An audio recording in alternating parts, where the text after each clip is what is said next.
सुनसान रात थी। सर्दी का मौसम था। एक आदमी एक घने जंगल से गुजर रहा था। रक्षा करना प्रभु। जय हनुमान ज्ञान गुण सागर जय पतित लोक उजागर जय हनुमान ज्ञान। अचानक रात की सन्नाटे में उसे एक चीख सुनाई देती है। बचाओ बचाओ बचाओ। वो आवाज की तरफ मदद के लिए भागता है और वहाँ का दृश्य देख उसके रोंगटे खड़े हो जाते हैं। एक आदमी जमीन पे पड़ा हुआ था और कोई उसका खून पी रहा था। वो खून पी के वहाँ से चला जाता है। अरे ये तो गोपी भैया है। ये तो मर चुके हैं। मतलब वो एक ड्रैकुला था, एक नर पिशाच। डर से वो आदमी वहाँ से गांव भाग जाता है। अगले दिन सरपंच ने गांव में मीटिंग बुलाई। शांत हो जाइए, शांति बनाए रखिए सब लोग। हम कैसे शांत रखे मुखिया जी? एक और गांव वाले की कल मौत हो गई है। सरपंच जी, मैंने अपनी आंखों से कल ड्रैकुला को गोपी का खून पीते हुए देखा है। तुम लोगों का डर मैं समझ सकता हूँ, पर ड्रैकुला को कैसे मारे हमें नहीं पता। गांव में अब सिर्फ 6 ही परिवार बचे हैं, बाकी को तो ड्रैकुला ने मार डाला है। अब हम क्या करें सरपंच जी? यहाँ रहकर तो कोई फायदा नहीं, गांव बर्बाद हो चुका है। बेहतर होगा कि हम पास के गांव चले जाएं और नई जिंदगी की शुरुआत करें। सारे लोग अपने घर बार छोड़कर पास के गांव चले जाते हैं।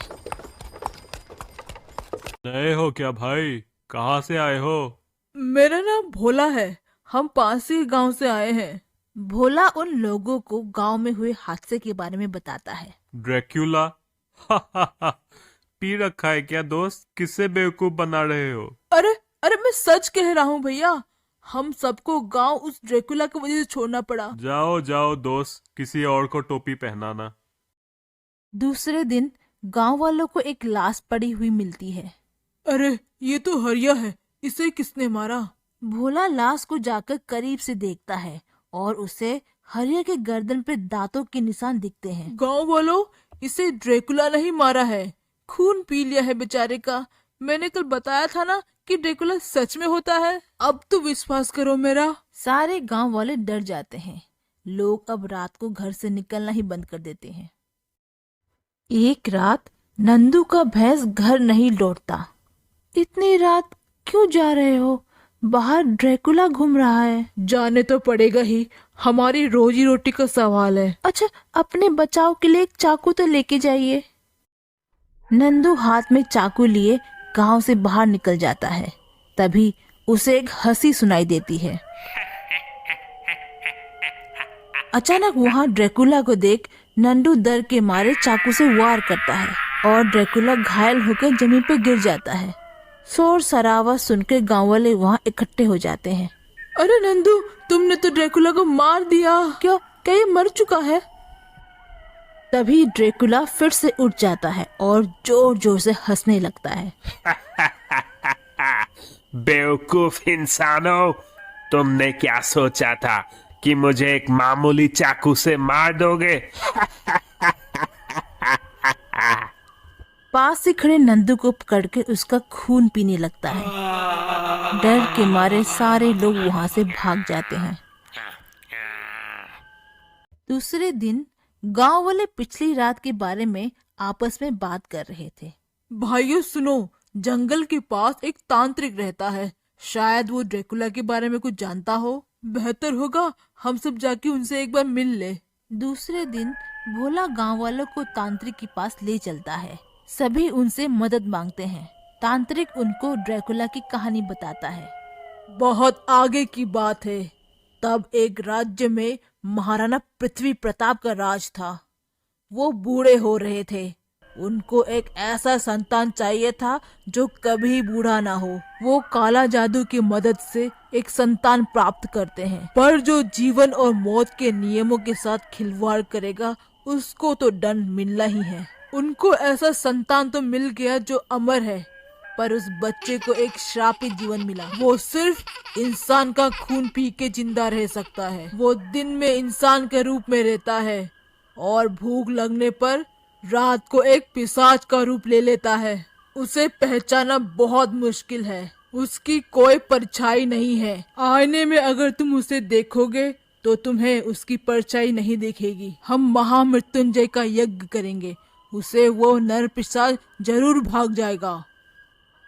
दूसरी रात तांत्रिक गांव में यज्ञ करने लगता है। ओम केले केले चामुंडाय। तभी वहाँ ड्रैकुला आ जाता है। तांत्रिक उस पर मंत्र फूंकता है। नरभक्षी भस्म हो जा। स्वाहा। नादान तांत्रिक, तेरा ये तंत्र मंत्र मेरे ऊपर कुछ असर नहीं करेगा।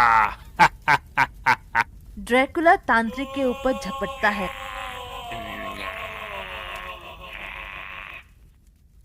अगले दिन गांव वाले तांत्रिक की लाश देखकर डर जाते हैं। उसने तो तांत्रिक को भी मार दिया, अब हम क्या करेंगे?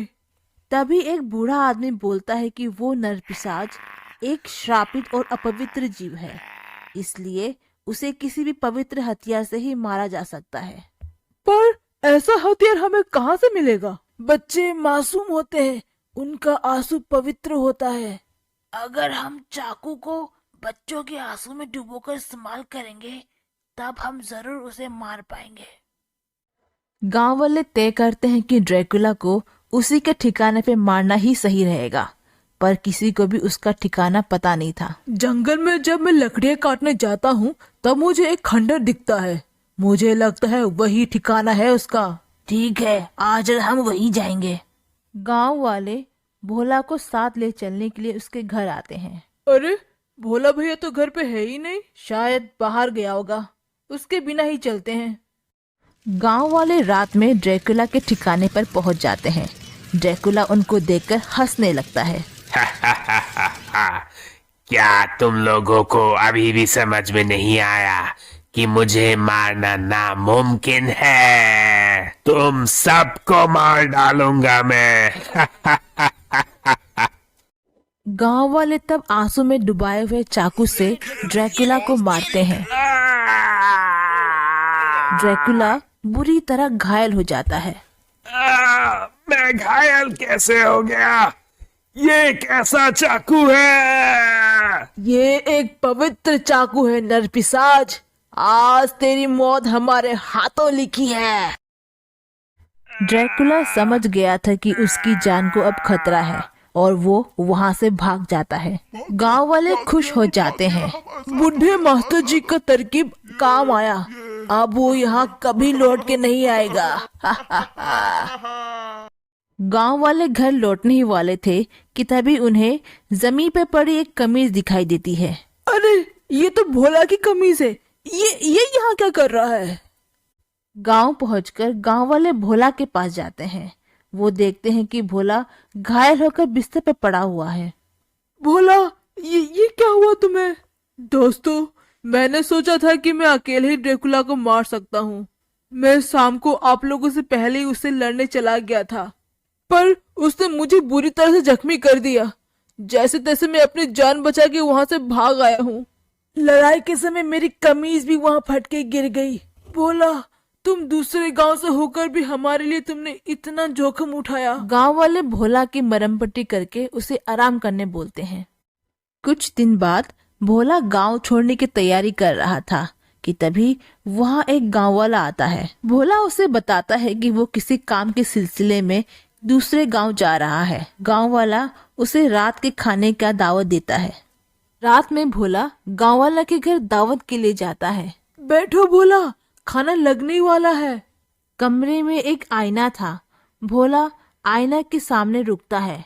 आईने में उसकी परछाई नहीं थी। गांव वाला डर जाता है। तुम्हारी परछाई नहीं है, इसका मतलब तुम ही वो ड्रैकुला हो। भोला तब ड्रैकुला के रूप में आ जाता है। हाँ, मैं ही ड्रैकुला हूँ। इसलिए मैंने तुम लोगों की मदद की ताकि मुझ पे किसी का शक ना हो। इसी वजह से तुम लोगों को वो कमीज मेरे ठिकाने पर मिली। पर अब तुम लोगों के पास एक ऐसा हथियार है जिससे मुझे मार सकते हो, इसीलिए मुझे जाना पड़ेगा। पर जाने से पहले रात का खाना हो जाए। ड्रैकुला उस गांव वाला और उसके पूरे परिवार का खून पी जाता है और वो फिर से किसी नए गांव के तलाश में निकल जाता है। दोस्तों, अगर आपको ये कहानी पसंद आई तो इस चैनल को लाइक, शेयर और सब्सक्राइब ज़रूर करें।